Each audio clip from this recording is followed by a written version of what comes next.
Joining me now, Republican Congressman from Texas, Dr. Ron Paul. Dr. Paul, welcome back to Meet the Press. Thank you. Good to be with you. Let's get right to your plan. This week, you unveiled a plan to cut the deficit and to deal with the economy. The key elements of it is that you want to cut $1 trillion of spending in the first year. To do that, you would eliminate 5 cabinet departments: energy, housing and urban development, commerce, interior, and education. On Monday in Las Vegas, you unveiled the plan, and this is what you said about it. I have a personal conviction that this will not hurt anybody. You cut government spending, that goes back to you. How is that possible that a draconian cut like this would not hurt anybody, particularly in this economy? Because we have to take this money from the economy, and the politicians get to spend it. So that's a negative. It hurts the economy. After World War II, we cut spending by 60% and cut taxes. 10 million people came home.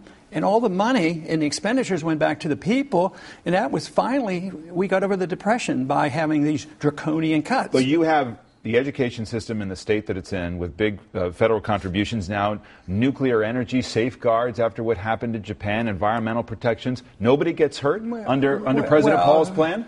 We cut back on those, and the Department of Energy I cut, but some of those things are just transferred to the DOD department, nuclear controls and things like that. So they aren't eliminated, but they are significant. I'm the only one that's offering it. I mean, if spending is a problem, which all the candidates have claimed, spending too much and the debt's too big, but who's proposing it? See, to me, the question I ask myself is, what should the role of government be? And I've come down on the conclusion that it shouldn't be that we're the policemen of the world and we have this runaway entitlement spending.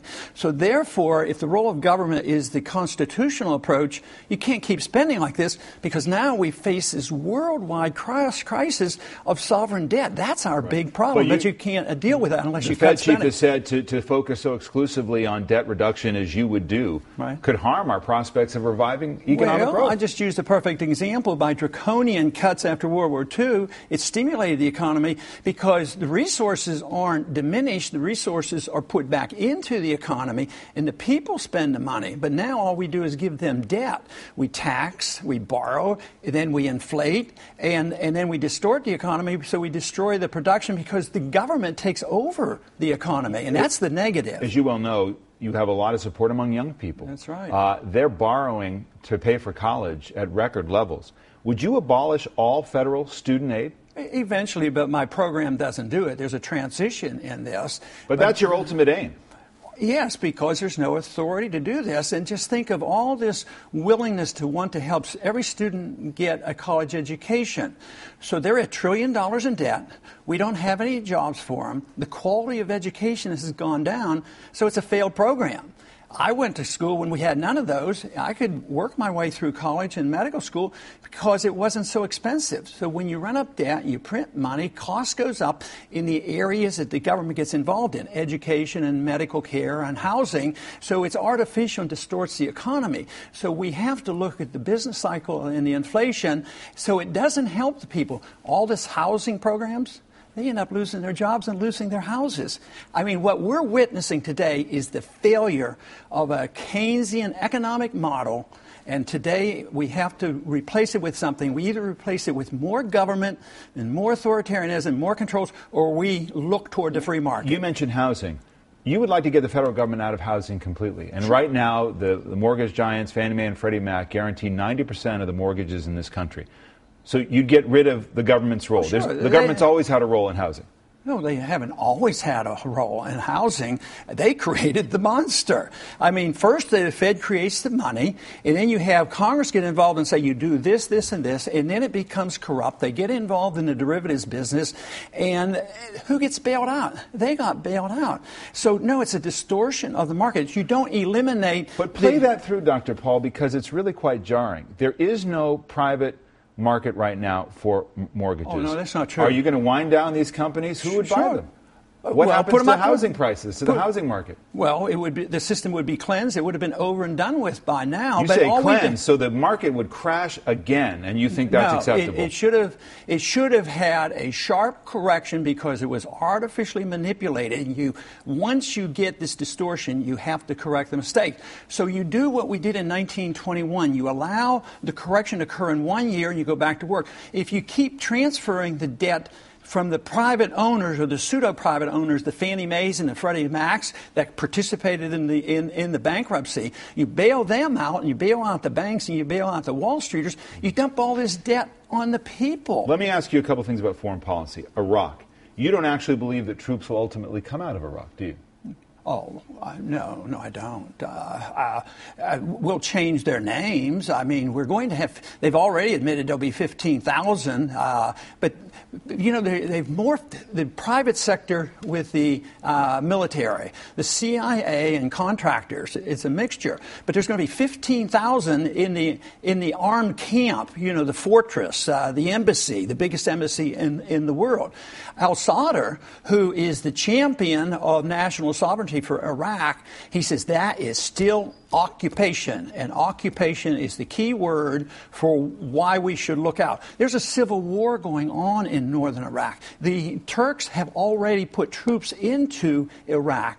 Turks are now allying with the Iranians because there's civil strife up there. That is a consequence. The Christians have been run out of Iraq. And ironically, there were no al-Qaeda in Iraq. They're there now. So there's nothing but chaos. We are going to have a military presence there, undoubtedly. Under President Paul, Osama bin Laden would likely still be alive. So would Muammar Gaddafi. No, I think that's wrong. You would have ordered the kill on bin Laden? I voted for it. I voted for the authority.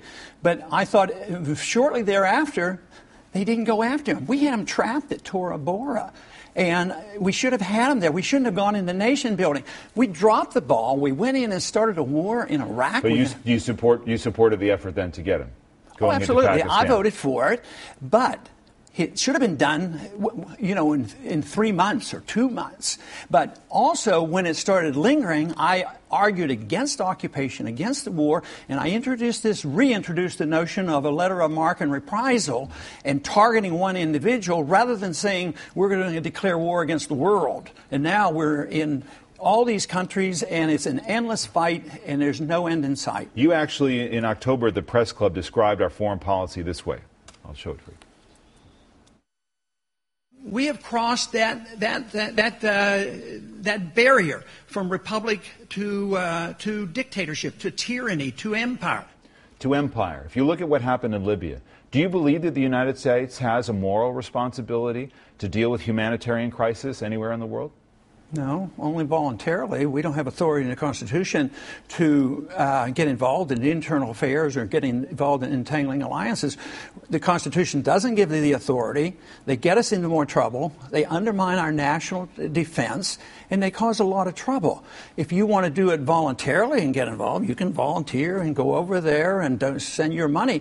But I don't, as a president, have the authority to go. If our national security is threatened, then you do it properly. This president now has gone in there on his own.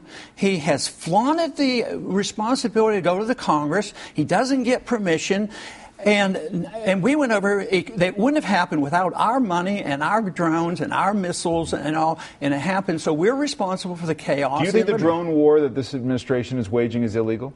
Yes, it is. It's illegal under international law, and there's no authority in our Constitution that we can just willy-nilly drop bombs on anybody that we want. We kill innocent people this way.